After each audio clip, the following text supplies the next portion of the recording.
Mr. Kui Ing Shun, the moderator,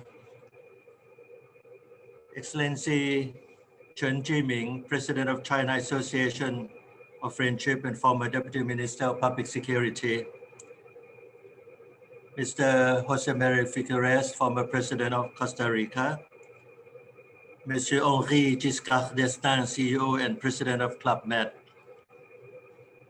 Mr. Zhao Ai, Deputy President of China Society of Economic Reform. Distinguished participants, ladies and gentlemen, first of all, I have to apologize for not being able to be with all of you in person, and that I also cannot be with you in the interactive discussion because as member of the Board of Directors of our Forum for Asia, I have to have a scheduled meeting with the leadership of China exactly at the same time. So what I would like to do is that with permission of Mr. Kui Ing Shun, offer some of my thoughts on trust economy. Trust economy started before COVID-19. Before COVID-19, the world has already paid great attention to ability to distinguish fake from authentic products. There has been technology solution to enable people to distinguish such fake from genuine goods, be they banknotes, brand name goods, health-related products, and so forth. The track and trace system, especially the secure traceability, has become at the forefront of technology solution to combat counterfeit goods and combat corruption in many countries in the world. Thus, the trust has become the key requirement for both public sector to look after their people and for private sector to ensure that the goods are produced and cannot be counterfeited or contaminated. Or if they are, there must be ways to prove it without difficulty. Accordingly, trust has become a key player in business and in economy. In 2020, COVID-19 caused alarm for shortage of medical supplies such as surgical masks, PPE, negative pressure room, etc. There was also a shortage of food, which has made countries focusing on food and health security, with technology playing a key role in ensuring their safety and their availability. As a result, consumers have demanded that the food they consume, the medicine they take, and the medical supplies they use are authentic ones, causing no harm to their health and can protect them from pandemic such as COVID-19. People want to be sure that the advertised organic food is a real organic and no contamination along the way it is transported. The QR code attached must be the one which cannot be counterfeited. It is really a demand to be safe and can verify the safety of food from farm to table or from farm to fork. In medicine, people need to know that the surgical mask or safety mask can do the function they claim to be doing. The same applies to PPE, negative pressure room, PCR test, and so forth. As for food and health security has become the main emphasis in most countries now. Antiviral food, food supplement, food for rehabilitation are researched and produced. Again, the issue of trust, whether such products are real and not counterfeit ones, has become in demand. For movement of people too, economic recovery needs more people traveling to places. Although work from home has been a new normal, tourism is badly needed still by many countries and especially by the hospitality business.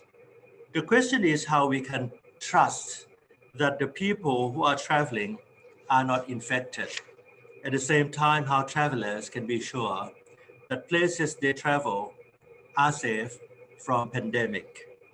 Accordingly, each country has created application acting like health passport or vaccine passport for their citizens. The problem that the so-called travel bubble or the travel corridor has not yet taken place in full force, because although each country has its own good technology in their application to verify their citizens as to who are safe from COVID-19, there has been no internationally accepted application that everyone can accept, that every country can accept. There are many professions which are badly affected by days, if not weeks of quarantine. The seafarers, for example, international business negotiators who need to have the physical negotiation, multinational business supervisors, experts to install machinery, movement of experts which need physical presence, air crew, to name a few. Many of them cannot afford to have 14 days quarantine, for they need to move on to the next destination within a day or two. Then, what should be the criteria for countries to accept the health passport or the health pass application? How can trust be created among travelers and among states?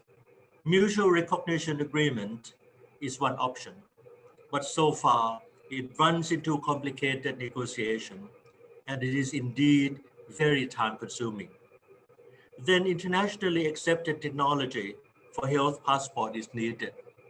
Technology solution that is user friendly while at the same time protecting personal privacy and ensure public safety is what people seek to have available. The blockchain technology, where information can be downloaded into the smartphone, is to be thought of. We also need a system where personal data and information does not fall into the domain of any sovereign or any sovereign states.